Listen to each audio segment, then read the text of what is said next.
Hi ಎಲ್ಲರಿಗೂ Anusha Manohar cooking ಚಾನಲ್ಗೆ ಸ್ವಾಗತ.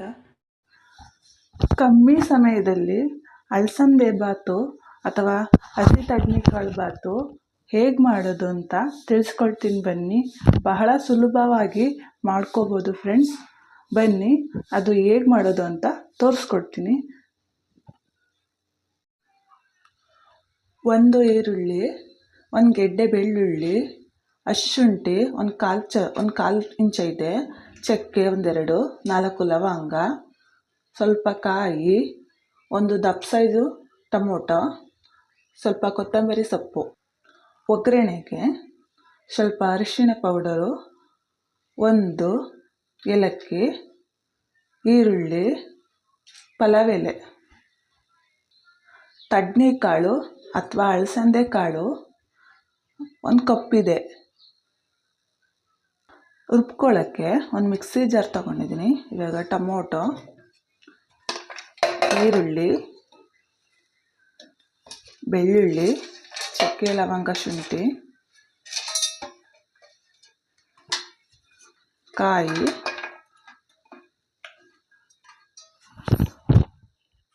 ಕೊತ್ತಂಬರಿ ಸೊಪ್ಪು ಎಲ್ಲನೂ ರುಬ್ಕೊಳ್ಳೋಣ. ಈಗ ರುಬ್ಕೊಂಡಿದ್ದಾಗಿದೆ. ಸ್ವಲ್ಪ ತರಿ ಇರಲಿ ಮಸಾಲೆ. ಒಂದು ಪಾತ್ರೆ ಇಟ್ಕೊಂಡಿದ್ದೀನಿ. ಇವಾಗ ಎಣ್ಣೆ ಹಾಕ್ಕೋತಾ ಇದ್ದೀನಿ. ಒಂದು 3 ಸ್ಪೂನ್ ಇದೆ.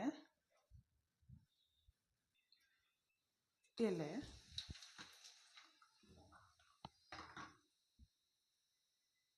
ಏಲಕ್ಕಿನ ಕುಟ್ಟಿಟ್ಕೊಂಡಿದ್ದೀನಿ.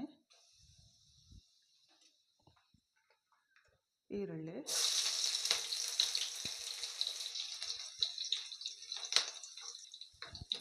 ಫ್ರೈ ಆಗಿದೆ. ಅಲಸಂದೆ ಕಾಳು ಅಥವಾ ತಡ್ನಿಕಾಳು ಹಾಕ್ತಾ ಇದ್ದೀನಿ. ಫ್ರೈ ಮಾಡ್ಕೊಳ್ಳೋಣ.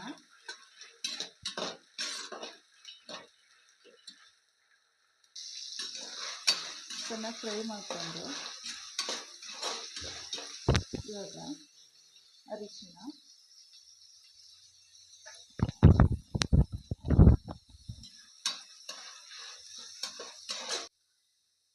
ಫ್ರೈ ಆಗಿದೆ. ಸಾಂಬಾರ್ ಪುಡಿ,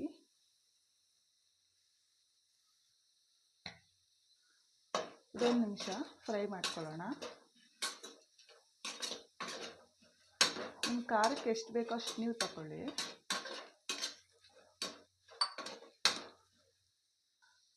ನಾನಿಲ್ಲಿ 1 ರಿಂದ 1.5 ಸ್ಪೂನ್ ಅಷ್ಟು ತಗೊಂಡಿದ್ದೇನೆ. 1 ನಿಮಿಷ ಫ್ರೈ ಆಗಿದೆ. ಇವಾಗ ರುಬ್ಬಿದ್ದ ಮಸಾಲೆ ಹಾಕೋತಾ ಇದ್ದೀನಿ. ಮಸಾಲೆ ಹಾಕ್ಕೊಂಡು 1 ನಿಮಿಷ ಫ್ರೈ ಮಾಡ್ಕೊಳ್ಳೋಣ.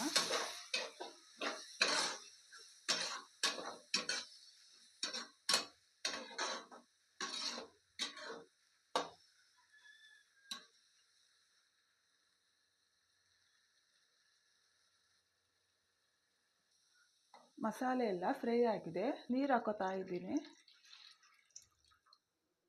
ಈ ಲೋಟದಲ್ಲಿ 2 ಲೋಟ ಅಕ್ಕಿ ತಗೋತೀನಿ. ಅದಕ್ಕೆ 3.5 ಲೋಟ ನೀರು ಹಾಕೋತೀನಿ.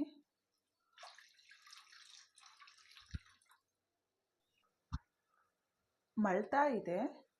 ಇವಾಗ ರುಚಿಗೆ ತಕ್ಕಷ್ಟು ಉಪ್ಪು, ಅಕ್ಕಿ ಹಾಕೋತಾ ಇದ್ದೀನಿ.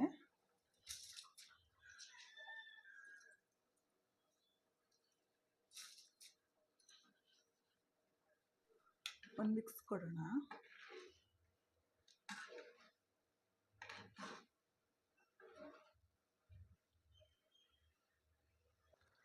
ಒಂದು ಸ್ಪೂನ್ ತುಪ್ಪ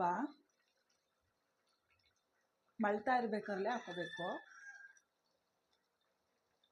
3/4 ಭಾಗದಷ್ಟು ಬೆಂದಿದೆ.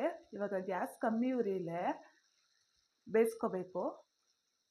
ಕಮ್ಮಿ ಉರಿ ಕೊಟ್ಕೊಂಡಿದ್ದೀನಿ. ಇವಾಗ ಒಂದು ಪ್ಲೇಟ್ ಮುಚ್ತಾ ಇದ್ದೀನಿ. ಇವಾಗ ಪ್ಲೇಟ್ ತೆಗಿಯೋಣ.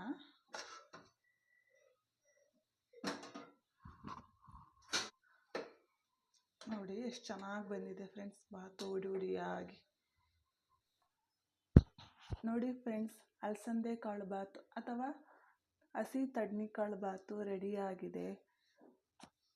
ನಿಮಗೆ ಈ ವಿಡಿಯೋ ಇಷ್ಟ ಆಗಿದ್ರೆ ಲೈಕ್ ಮಾಡಿ, ಶೇರ್ ಮಾಡಿ, ಸಬ್ಸ್ಕ್ರೈಬ್ ಮಾಡ್ಕೊಳ್ಳಿ. Thank you.